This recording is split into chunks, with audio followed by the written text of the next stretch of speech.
Hi, my name is John Nastos, and I'm the creator of Metronomics, which is a metronome for iOS, and I'm going to show you some of the new features available in Metronomics 2.0. So I'm going to start with a really simple metronome, just quarter notes at 120, and I'm going to add some eighth notes to that. The first new feature that I want to show you is swing feel. So I can go to the subdivision detail for the eighth notes and turn on swing.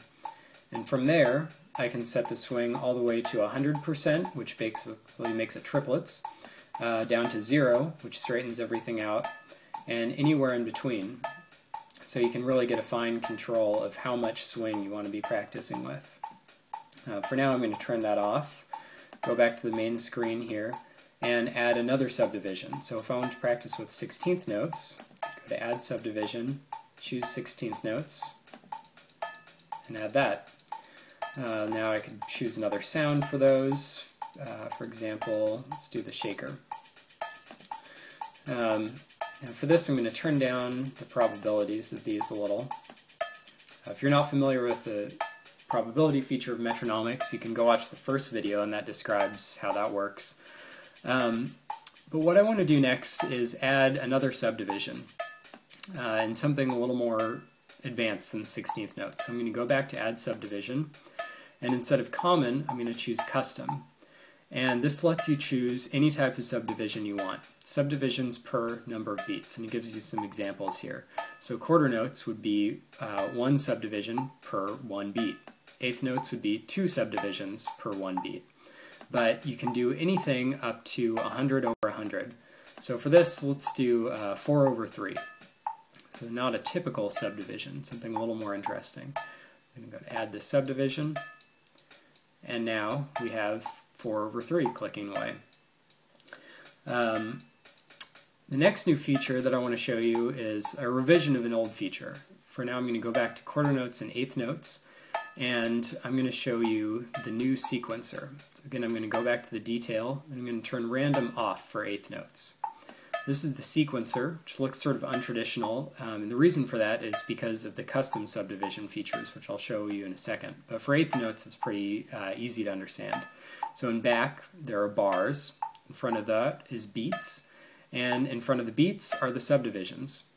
So you can see we have 1 bar, 4 beats, and for every 1 beat, there are 2 eighth notes. And if I want to sequence that, I can tap on the subdivisions I want played, say the and of 1, and of 2, and of 3, and beat 4.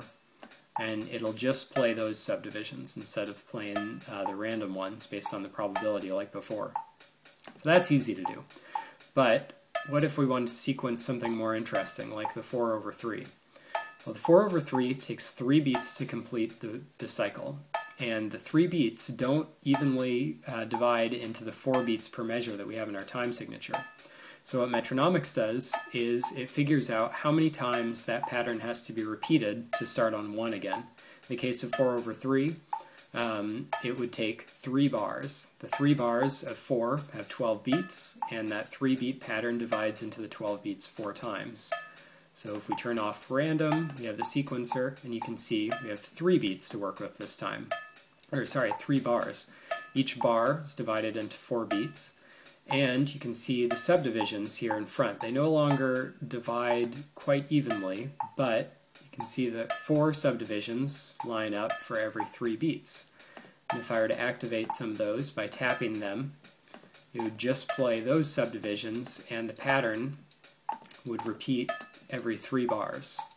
So with a combination of the custom subdivisions and the sequencer for each of those types, you can really come up with fairly limitless possibilities for what to practice with.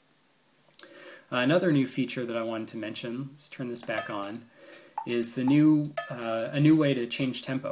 So just like before, I could use the arrows to change the tempo, or I could tap the tempo in. The new way is to tap and hold the tempo, which gives you a dialog box to enter exactly the tempo that you want.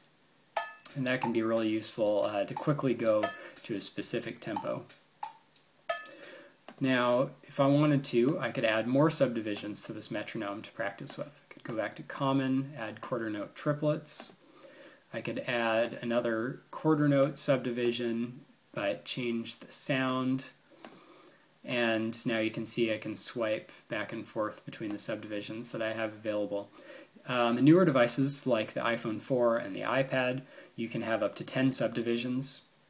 On an older device like the iPhone 3G, you can have up to 5 because of the limitations of the device's hardware. Previously, Metronomics didn't run on the older devices, but now it does. It works just fine on the older phones and iPods. Now I want to show you just a review of some of the old features that Metronomics had in the original version. You can still change the time signature to whatever you like, how often that downbeat indicator occurs, how many times the pattern, the bar repeats when it generates a random pattern, and audibility. That's one of my favorite features, so I'm going to go back to that. Actually, let's go back to just the default metronome. And if I wanted to, I could say play inaudible for 2 bars and then audible for 1 bar. And now, when the metronome is inaudible, let's go down to 1 and 1, it's really on the player to keep the time during those inaudible bars. I think it's a great tool for trying to curb the habit of rushing and dragging. Of course, you can still save everything that you've been working on. You can email back and forth metronomes to bandmates or students so that you can be working on the same exercises.